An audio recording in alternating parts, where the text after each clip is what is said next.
Welcome to Conversations with Jess. Here we're going to talk to some dope wellness professionals. They will be sharing their knowledge, important information that mamas should know. So get ready, get something to take some notes as we jump into our topic for today. Welcome to Conversations with Jess.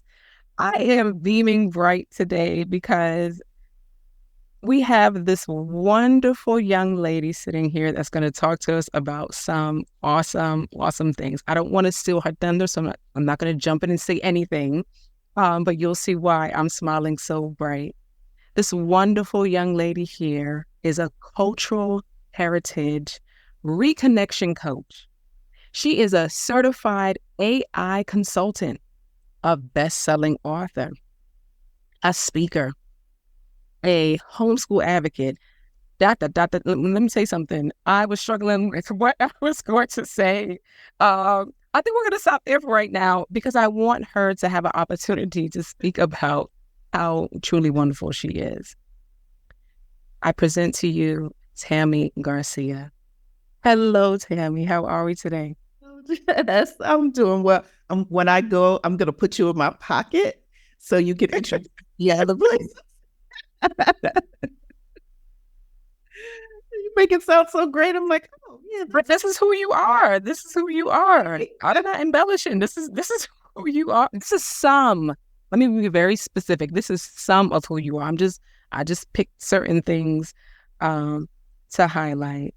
But I do want to ask, can you please explain what a certified AI consultant is? Just for those of us maybe in the back of the room that don't know, or maybe me. You know that AI is here to stay.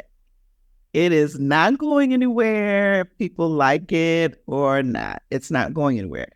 But the problem is people don't know what to do with it, right? And people think so many negative things about AI, that AI is going to steal their job. And I don't want to learn how to do AI. It's just bad for education, all these things, which is not true. AI is not going to steal your job.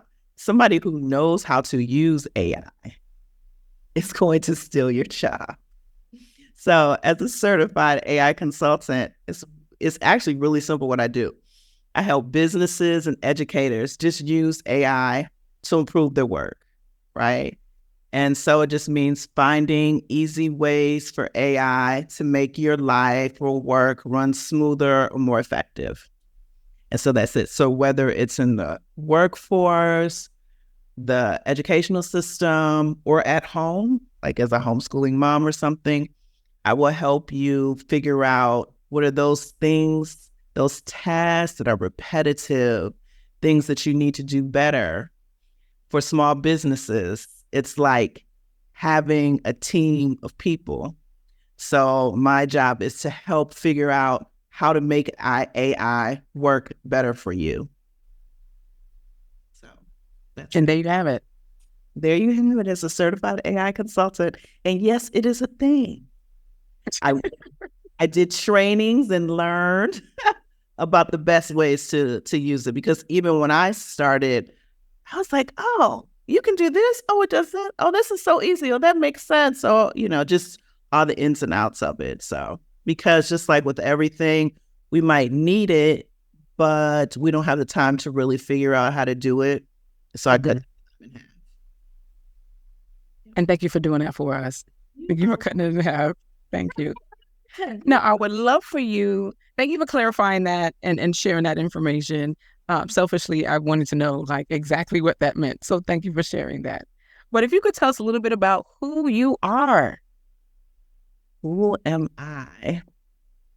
Wow, that's a loaded question. Mission accomplished. You introduced me. I am a mom. I say mom first because I think that's the most important role that I do. A mom of a wonderful 13-year-old daughter. I'm an entrepreneur. I'm a daughter. A friend. I'm Afro-Latina. and just someone who has a lot of perseverance, who's been through a lot of struggle and coming on the other side. I love who I am. I love my cultural heritage so much. And that's that I started a company from that. So speak about this company, speak about the cultural heritage, Miss Afro Latina. So the name of my company is for Roots. So, spelled ROUTS or ROTS, right? You get it? Roots. I get it. It's clever. It's clever. So they're different roots to hit to your roots. And I was raised disconnected from my cultural heritage.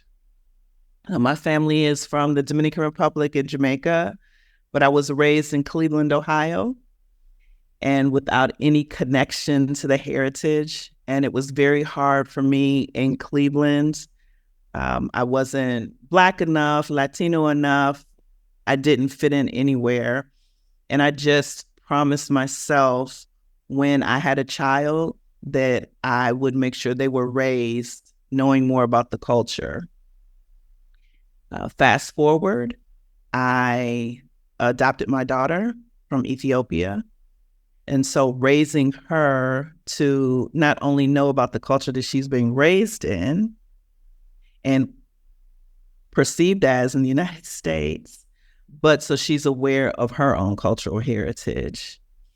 And it was just very hard to do, even being in the DC area, where it's the largest population of Ethiopians outside of Ethiopia.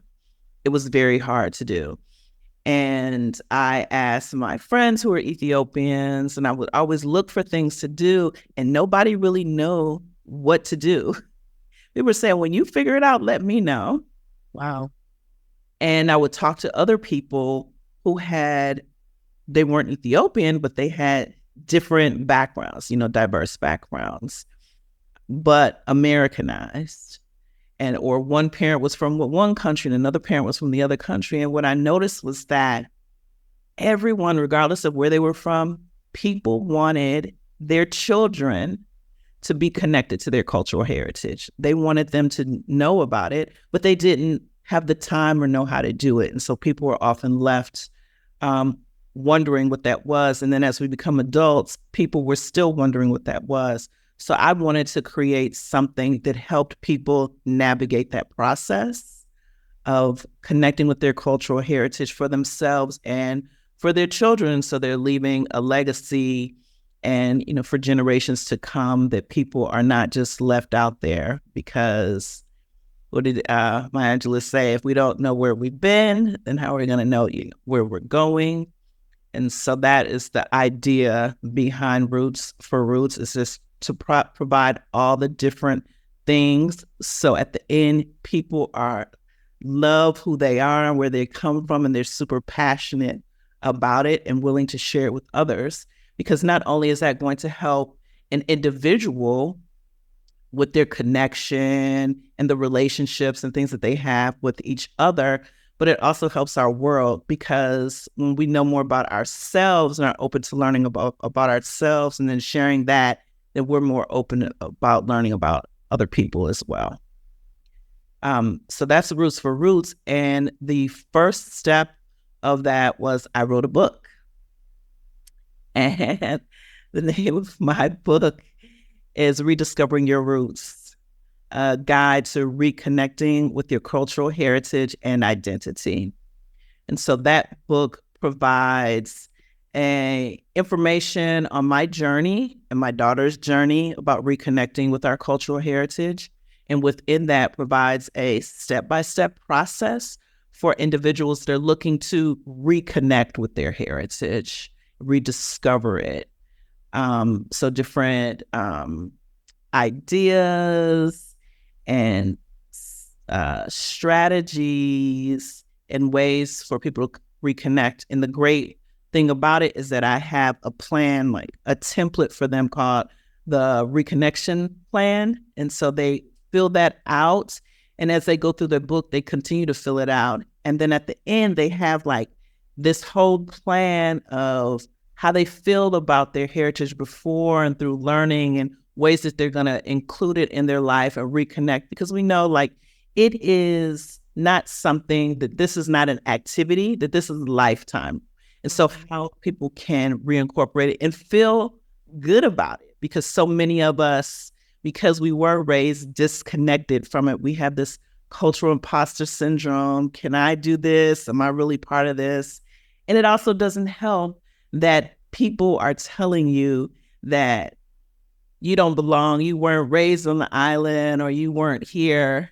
And so through that book, one of the things that I really believe is that no matter how much or how little you know about your cultural heritage, no matter how small or how big your DNA is, your cultural heritage is yours and no one can take it from you. It was given to you by birth. Mm-hmm. So it is yours. And so through this book, it really is sharing that premise and having people to own it. And so when people are telling them that this isn't yours, it is mine. It was given to me from my ancestors. It is who I am, and it cannot be taken away. So that's through the book of Reconnecting, Rediscovering Your Heritage. And one thing within the book is, as you notice, I say rediscovering, reconnecting, instead of discovering and connecting. And the reason I say rediscovering and reconnecting is because it was always, this is something that's a part of us. And it's something we've always had. So I don't need to connect with anything. It's not new. It's within me. So we're just looking to rediscover it and to reconnect with something that's ours from the beginning. Amen, sister.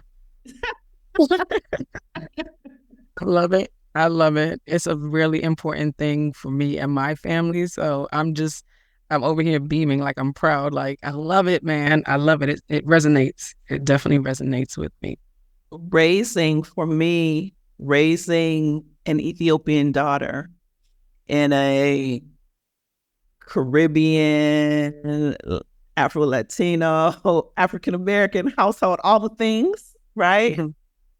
And how do I do that? And I was so concerned about, was she going to be proud? Well, let me tell you, my daughter cannot speak Amharic or Tigrinya, but she is so proud of who she is and being Ethiopian and being from Africa. And she tells me all the time, she says, you are faux African. I'm real African. I'm from the motherland. Ma'am, she said, you're mixed with this. She's like, I'm from the motherland. Wow. And my country has never been colonized. Oh, she got the facts too. Okay. Yeah, make sure they've been colonized. So, and like I said, it is a lifelong journey. It's something that she'll have to do. It will stay with her forever, but we're building a solid foundation for her. I think it sounds so already. If these are some of her witty comebacks, I love it. Yeah. Wow. Great. Okay. Wow, that's cool. That's really cool that you have a 13-year-old. I'm not there yet, so wow. I hear all types of fun things happen. Buckle up. Lots of fun. Oh man. Yeah, I hear some fun things. We'll use that word. I hear some fun things. That's a word. About the teenage years. Yeah. So you mentioned that your daughter's Ethiopian and that you adopted her. Can you speak to how you got to adopting this wonderful 13-year-old? Yeah, absolutely. It's actually quite a journey. So to get to adoption. So it started when I was in my early 30s. Shocker, I'm not in my 30s anymore. When I was in my early 30s and I was sick, the doctor told me that if I wanted to have a baby, I needed to do it now.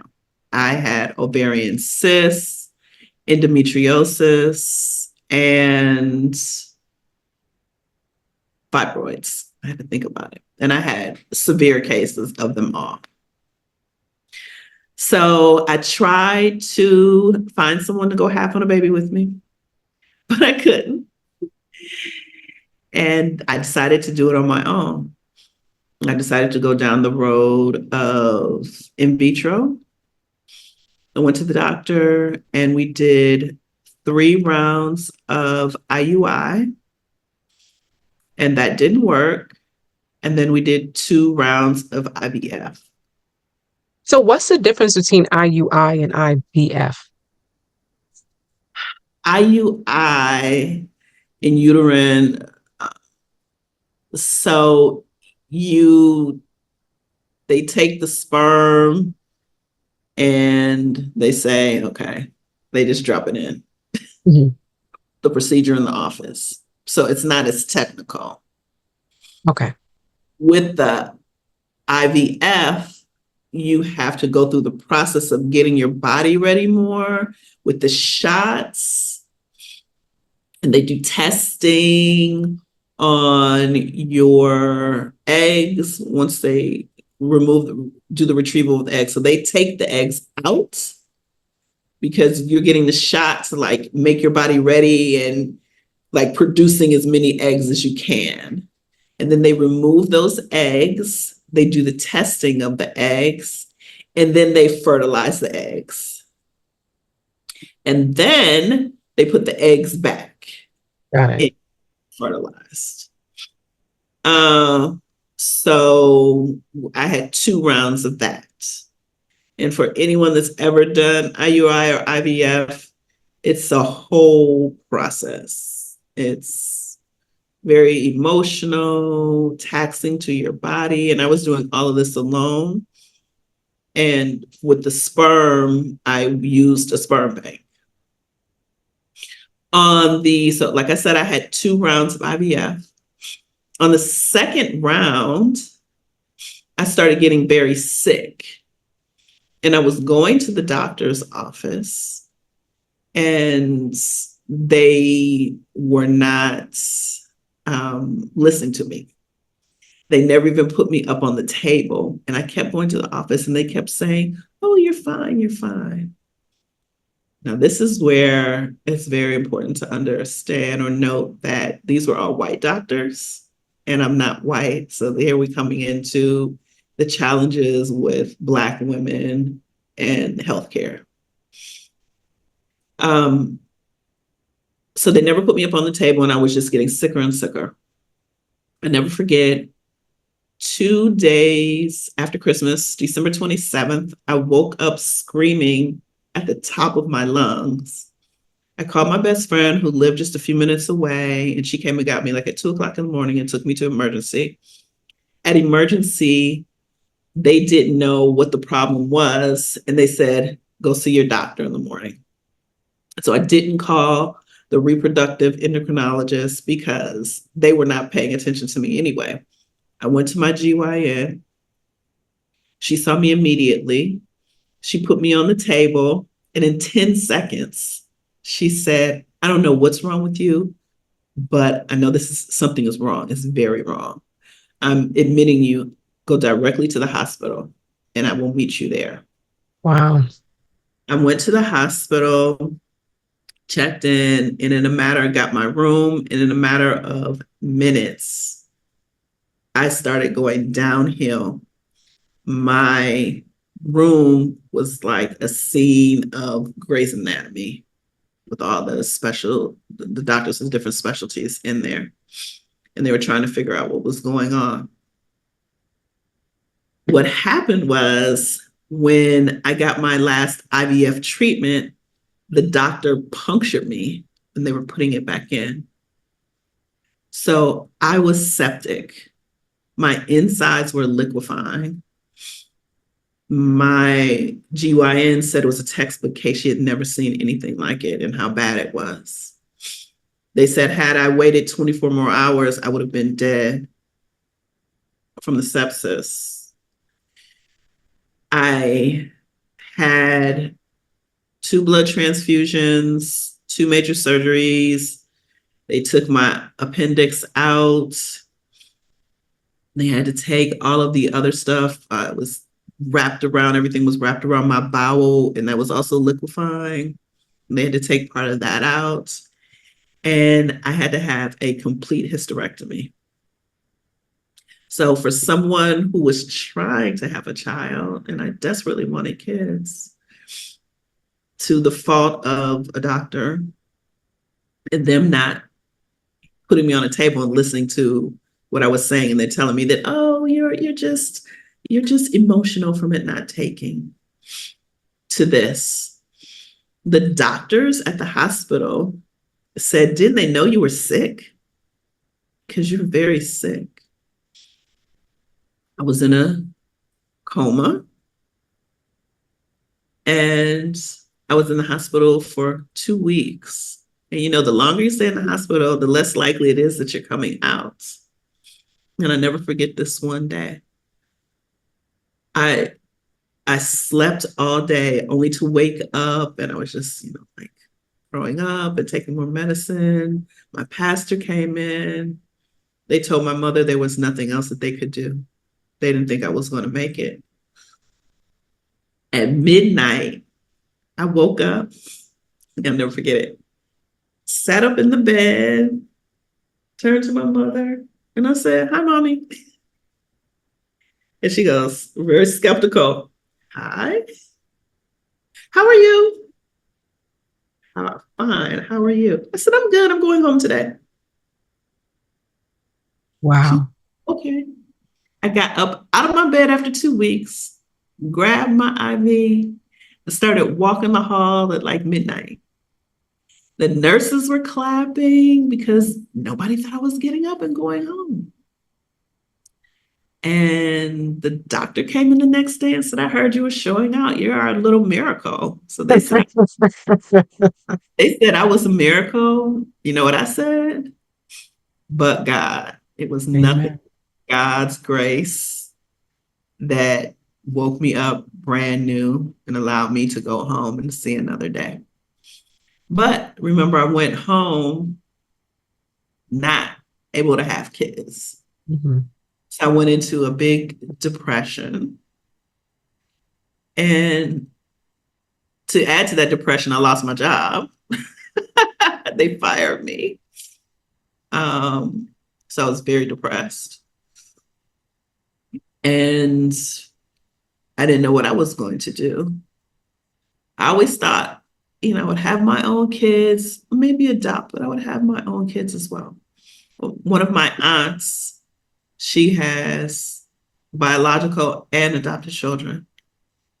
And I had a conversation with her, and I just said, Nikki, I don't know if I would be able to love my adopted kids the same way as my biological kids. How do you do that? And she said, love is love. All you will do is love your child. You'll never know a biological child. You'll just love your child. There's no difference. And when she said that to me, so you're right. I have a lot of love to give, and I'm just going to love her or him.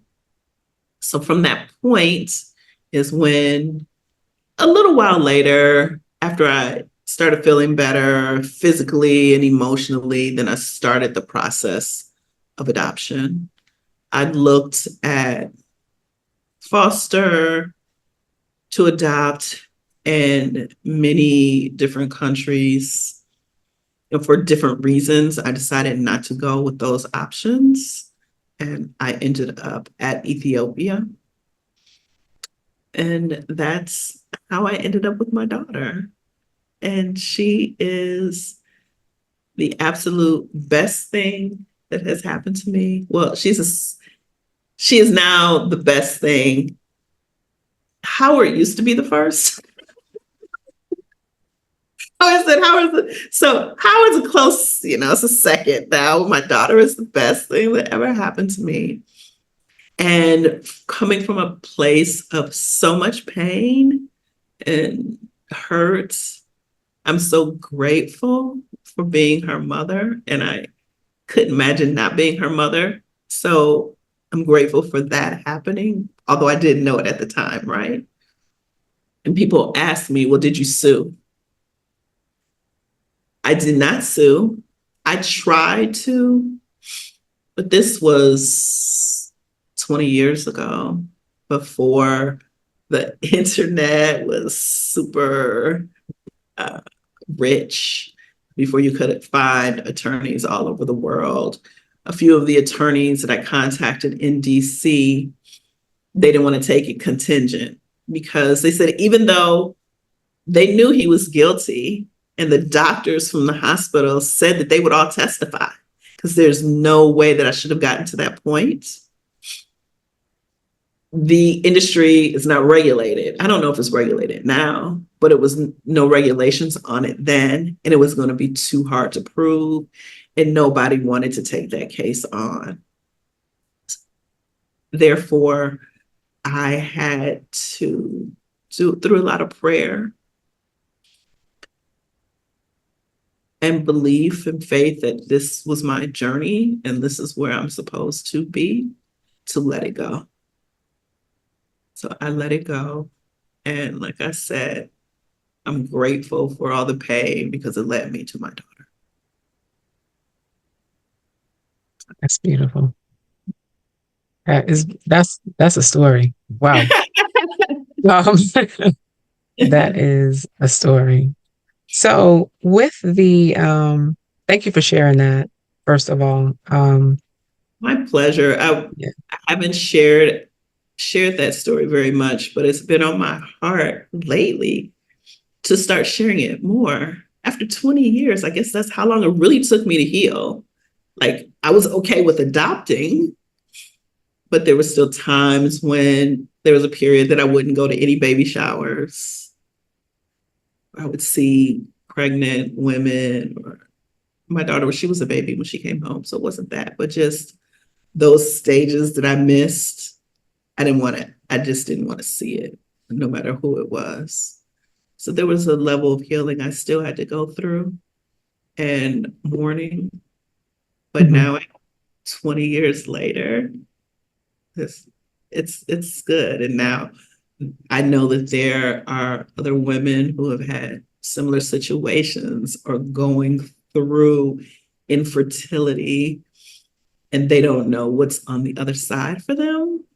So my story can be one of success, to show you what's on the other side and how it can be. It's not without the hurt and the pain that's there, but you also have to realize that this is your path and this is what God has for you. And if you, just like anything in life, if you just open yourself up to receive it, then goodness will come from it. So on behalf of those women that needed to hear this story, I'm going to say thank you real time. Sure. So that you receive it real time. Yes. How was the adoption process, specifically with Ethiopia? What was that like? Boy, that was, it was a lot. The average adoption at that time took about 2 to 3 years. As you may or may not know, Ethiopia no longer has adoptions from the country. They closed off adoptions because a lot of their kids, and I don't know the percentages, so I'm not, some of their kids were being mistreated, and in very high profile cases, killed. In situations of people putting the kids out of the home, and they would come and believe that they should be grateful for being adopted. I saved you I should say that less than 10% of the people that adopted from Ethiopia were of color. So that should explain a little more of how it was. I'm not going to say that everyone was like that, but that's certainly not the case.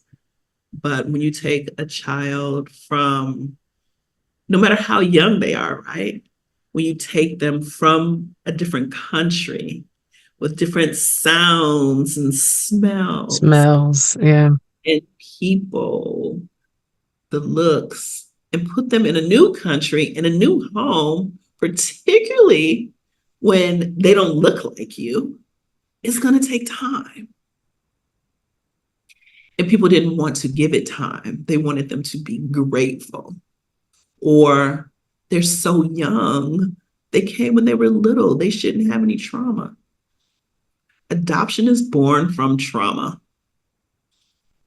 Whether when they came home at 6 months, 6 years, or older, it is traumatic. There's that in utero trauma, right? My daughter came home when she was young, but as lovely as she is at 13, she has trauma. And I still, every day, work on that. She doesn't know why she does certain things, why they're triggers. Sometimes she longs for a life she didn't know, her birth mother or things. And she doesn't know why. And she's afraid. But my role is to make sure she's safe and know that you can love us both. And it's okay. We have the conversations. Ethiopia is part of our family. I always call our family Grits, Plantain, and Dorowat. So that's my family. um, we would in the beginning do the celebrations and have those three things together with others. So it's so funny. But anyway, so for her to know that it's okay for that. So the adoption normally it would take 2 to 3 years. For me, it took 5 years. And it took 5 years because remember, I was still going through my own trauma. Okay, so this is the same time. It's the Okay. same time. So I was Yeah. going through my trauma, and I there were moments that I just needed more healing. So I would pause it. Am I doing the right thing? I just need a little rest. Then Ethiopia had an unofficial ruling that they wanted their children to go to two-parent households. So for single parents, we got pushed to the back. And they believed the two-parent household was better. It could be, but what I know is many of those families are now broken up and they're in one-parent households anyway. And for adoption, we said if everyone had to go through the process of adoption to have children, we wouldn't have so many unwanted kids. It is tough. You have to prove your financial solvency. You have to have the wills, the insurance, the mental stability. There are so many things you have to prove. So for someone as a single person going through all of this and is able to pass it, honestly, the single people and my friends that went through, they were much better off financially than the couples were because we had to prove a lot. So that's why, but it took me 5 years. About a year after my daughter came home, that's when Ethiopia stopped their adoptions. They said, nope, we're not letting our kids go to be abused, abandoned, kicked out. They're going to stay in Ethiopia. And what's very interesting is now, so my daughter's 13 now. So many of the kids who came home 5 to 10 years prior to my daughter, they're adults now, right? Mm-hmm. And so there are lots of kids that are adults now in college or out working. More are, aging, and the stories are coming out. It's very telling of those stories. And so many of those stories deal with the cultural heritage piece and the reconnection. Their adoptive families, and I'm saying that because I don't ever use the word adopted in my home. I'm using it for this conversation because my baby is just my baby. She forgets that she's adopted. I forget that she's adopted. And she asks me all the time, are you sure you come from my tummy? No, baby, you didn't come from my tummy. She looks like me. So, but the stories are now coming out and around the cultural heritage piece and the reconnection. And so many of those kids, because they were not raised in families that look like them, they have identity crisis. And not just the families that didn't look like them, they weren't in communities with anyone that they could relate to. So they're having problems now in college or adulthood relating to other Black people, relating to other Ethiopians. They were raised in families where many of people in the family didn't even want Black people in their family. So they don't understand why you all adopted someone Black. So they were mistreated. Their podcasts and stories about it, many have no contact with their families anymore. There are those that have even gone back to Ethiopia to find their families or just to reconnect their heritage, to learn about it, because they're now in this really weird place. They're in the US from Ethiopia. They can't relate to American Blacks. They can't relate to Ethiopia. So they're in this no man's land. And they're feeling really bad about it. They don't know how to navigate that. And so there's so many of us, as I mentioned earlier, I have a similar story of being raised disconnected and trying to figure out where I fit. And so there's so many people that have those stories, but for different reasons. But this is that reason. And as all of these kids start to age, we're going to hear more stories. They're giving them platforms, they're writing books, and about how I don't know if it's the majority of them, but it is quite a few.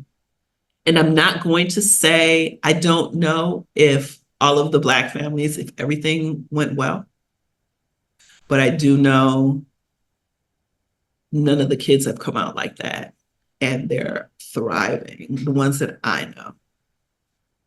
We had a group from the beginning, and we're like each of the aunties of the kids, and we raise our kids together. We have meetups in the summer times, and we have, subgroups. And so they're good friends, and they're all, being raised together, and they know who they are.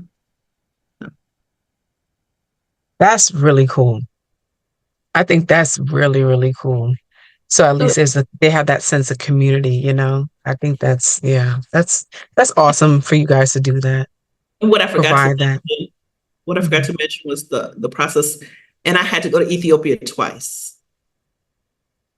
So the first time I went to meet her when she was 6 months old, and then I had to wait to get a visa appointment to get her out to approval to leave the country. I had to wait another 6 months for that.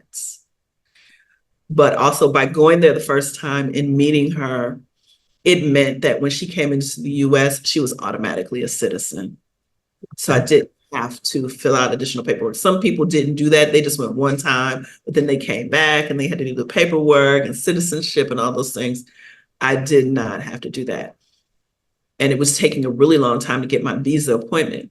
And my baby was getting ready to turn 1. So I told my job, I said, I'm going to Ethiopia and I don't know how long I'm going to be there. So we need to figure this out. I don't have enough vacation time, but I'm going because She is not going to spend her first birthday without me. And the adoption agency, they said, we don't think that's a good idea. I said, I don't care. I'm going anyway.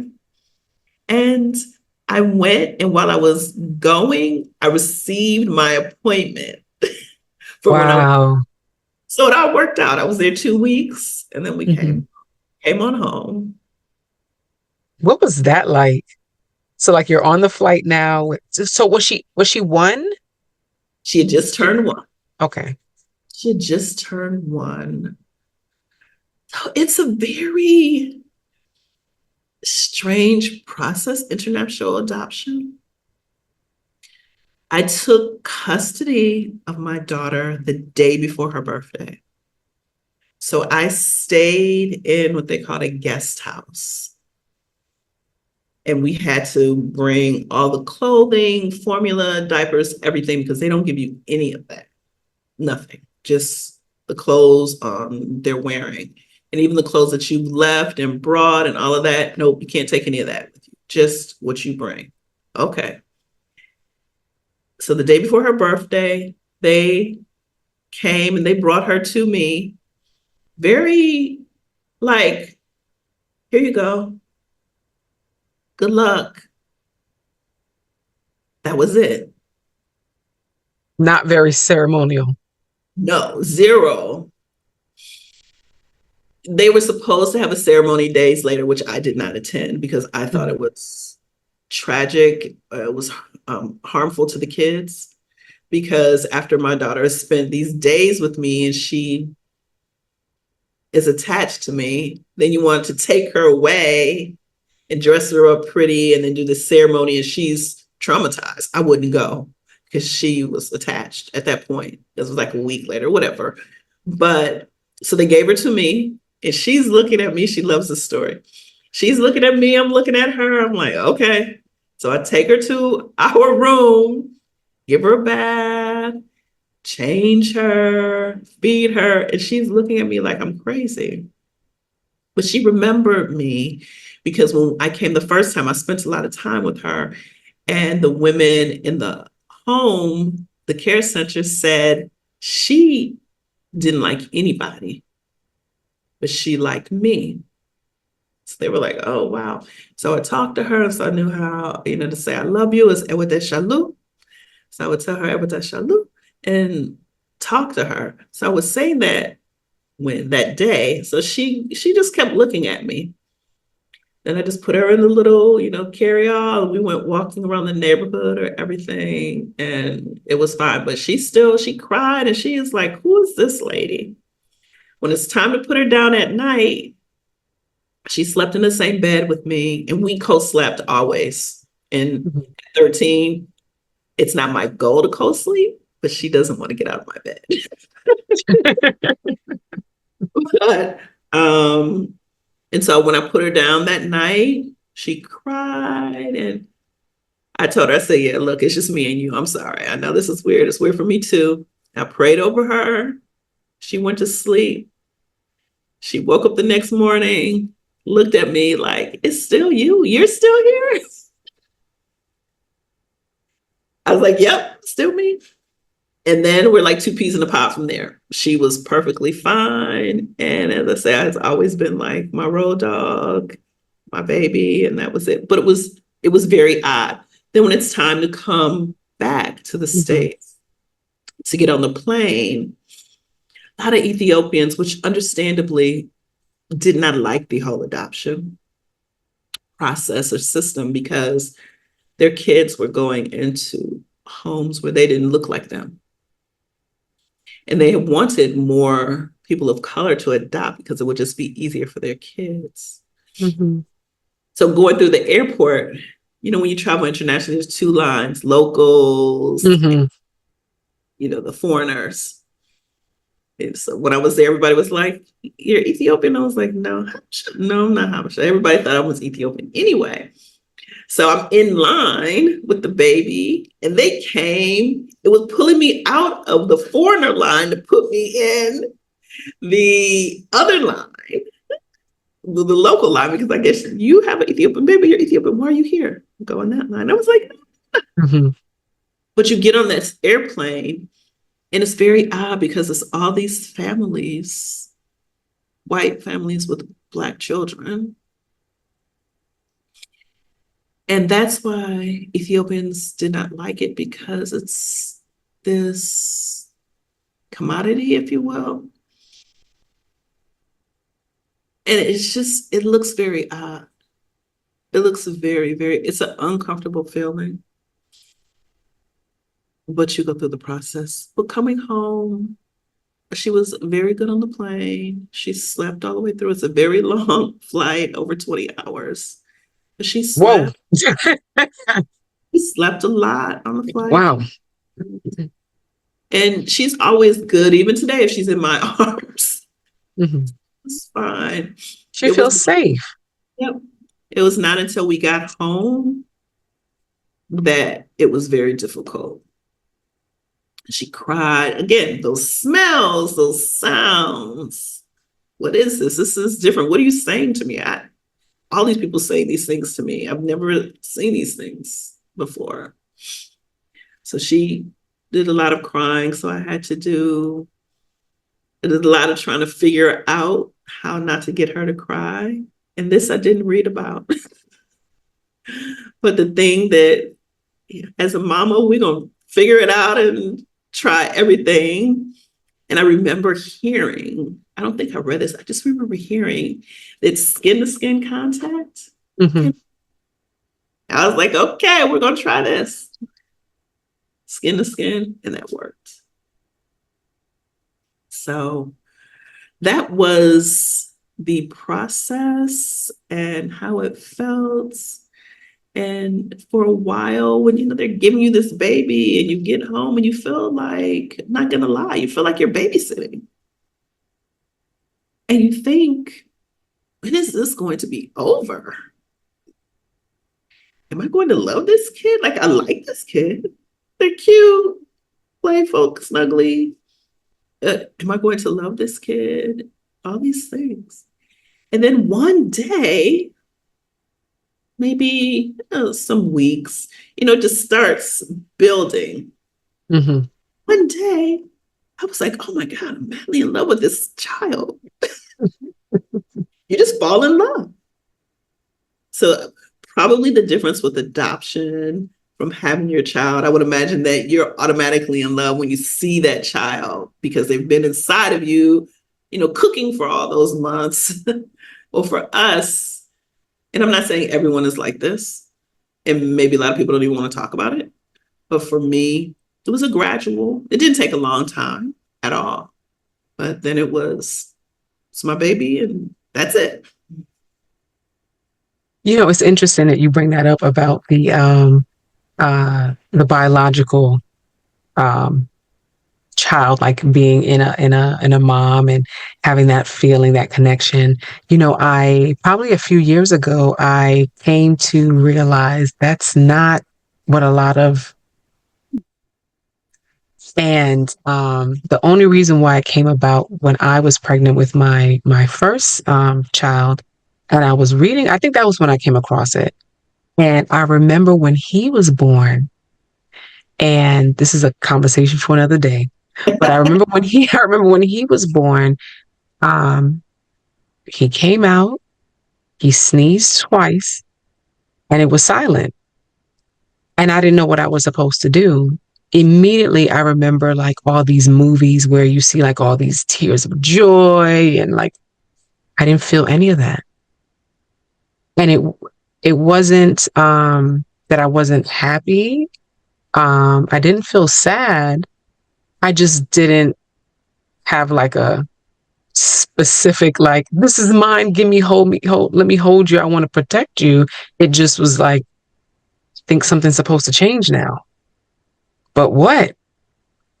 So when I felt that way, and after a little bit of, time healing and whatnot, I looked into that, because, and having conversations like, amongst my friends, like, yeah, that's not really a thing that a lot of people, women, go through, where you automatically have this like admiration or love or, so I think, and I only can speak from my experience, I think that there is very similar to probably what you experienced. It sounded like, like it grows on you. Like, it's funny you made the comment about the day after you had that first night, and it was like, oh, you're still here, and I can relate. Tammy, I'm telling you, right? Like, wow, so you're gonna So, be here, huh? yeah, the postpartum, Say again. that postpartum, or Oh, so like postpartum depression, you mean? Mhm. So I think not necessarily, not necessarily. Um, I've talked about before how like as a society we get a lot of information, whether it's solicited or unsolicited, and specifically around pregnancy, right?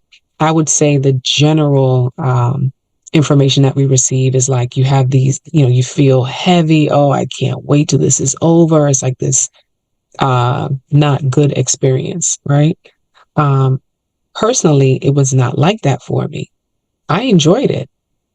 Um, and then past that, right? So like now, as I mentioned in my situation, when I gave birth, I'm just because I didn't know what I was supposed to feel, but I remember what I saw.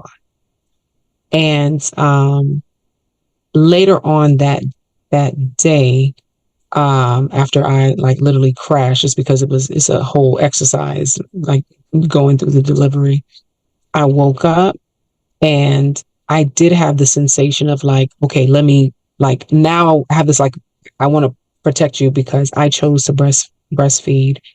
And I knew like this is the only form of sustenance that this child is going to have. So it kicked in, a few hours after, but I still didn't have like this. I want to cry. I feel, but that's also just me. Um, you know, Today I go hard for these littles. I go really, really hard. Um, You know, but they also have post-adoption depression. really, I didn't wow. have that. Okay. There are people that do. Let me tell you something. I just been learning all selfishly, like doing these, just this whole journey for me has just been eye opening. Like, I'm like, hello, AI consultant. I'm like, what? Like, I'm just learning. And I welcome that. I welcome that because I want to know. And I think other people want to know what they don't know. I always say that. You don't know what you don't know. I didn't know that. I didn't know. I didn't know about that. Yeah, I didn't know about that. That's why more people need to share. So people Agreed. so people know that they're not alone. Agreed. Yeah. When I was going through that, through the infertility, I felt alone. Hmm. The adoption I didn't, because I had created community with other mamas that were adopting. And today they are my closest friends, closer than people back then. Like, they are some of my best friends now because we have commonalities and we helped each other through the toughest times and continue to do so. And I love that. With the Mama Matters community, that's my goal for Mhm. no one to have to feel like they were alone. And I feel that this is a selfish plug, but personally, going through my pregnancy and my just as I call it, my mamahood journey, there was a lot I didn't know. There was a lot that I thought I knew. There was a lot that I had to just seek out because I did not have this like group of people to talk to about it. And that ranged from, I did a home birth, I did two home births and like breastfeeding. Like I had to go to like a breastfeeding center because most of my friends had their children much earlier than I did. Or some of them just never breastfed. So it was just like all this stuff I just didn't know. And I remember feeling like this is me constantly on the laptop, just looking stuff up because I didn't know. And I didn't have that circle around me that had that information. So I'm so happy for you that you had that community, when it came to you, um, going through this process to get your wonderful little lady, really, because I don't think anybody wants to feel alone or, it's isolating. And, if you could find community, it's a beautiful thing. It's a beautiful thing. Yeah, it's really a beautiful thing. So look at Tami over here. Boy, Tammy's about to get me emotional. What's the Oh day man. without a little emotion? Oh man. It's a day. It's a day. It is a day. I thank you. I thank you, Tami. This was special. This was special. I use that word because before we started recording, I shared with you how I think you're special for a different reason. But for many reasons you are. And I appreciate you sharing your story, your thoughts. I think that you mentioned about um, not sharing, like going through some of your health issues, and then also with specifically with the IUI and the IVF. And I also was sharing this with you, before we started recording, how it's only probably within the past maybe 5 years, maybe a little bit more, where I've had a lot of friends share with me their stories around this, and I had no idea. I don't know if this is something that is just we as women think we just don't share it, or we don't know who to share. I'm not sure. I'm not sure, but I was just in awe, like the amount of people in my circle of friends or associates, how this is very common. It's very common. There's a lot of shame around it. Shame. Shame around being a woman and not able to reproduce, because that's supposed to be our role. We're supposed to be able to reproduce, and that's what we dream about, having family. So when you want that and you're not able to do that because your body has challenges, you feel that it's failing you. So there's shame around that. And most people don't ever think of an alternative. Well, this isn't working. So what am I going to do? And is this okay? I've had friends who had IUIs and IVFs, and then they opted not to adopt because one or both of them felt, I don't want somebody else's problem, or I don't think I could love the same thing I said. I don't think I could love someone else's child. And even though they've seen me and seen my journey and how much love my daughter and I have for each other, my mom always says that we're sickening. We're like this love affair going on. But even seeing that, they've just opted to go without the beauty of having a family. And family is not about your DNA. Family is Facts. all those other things, how you love and care for a person. So it's unfortunate, but it's the shame. It's also the same thing with mental health, right? People don't talk about it. Now more people are starting to talk about it, but still people really don't talk about it. But when you start talking, people, if you haven't yet about that, the same way you started doing that, you will find that a lot of the women in your circle struggle with depression, that they're on medication. You will find that because I have struggled with my mental health. And when I reached out and started talking to some of my friends, they were all on medication. Wow, look at that. It's like, it's like, or at one time or another, right? Mm-hmm. Life is hard. And sometimes you just need a little bit of help to pull it all back together. And that's okay. People don't talk about it, and we think, don't talk to, we're raised, and especially in our community, what happens in the home stays in the home. Don't take my business out. In You the should talk. streets and mhm. So we carry all of that weight with us, and it's hard. So what you're doing and talking to moms and giving them a space to learn and share and see that they're not alone, it's beautiful. I can't wait to see how your community evolves and what you do with it. It's going to be great. Thank you, Tami. Welcome. You over here trying to get me to shed a tear, ma'am. I feel it. I see what you're trying to do. But thank you. I appreciate that. Before we go, Okay. I have two things. Number one, how do people reach the wonderful Tami Garcia? Through my website, which is very easy, Tami, Tami, Garcia.com. Garcia, TamiGarcia.com. I think that's simple enough. We'll also link that below. We'll also link that below. And then finally, what piece of advice or word of wisdom would you share? Would you share? Let me change that question.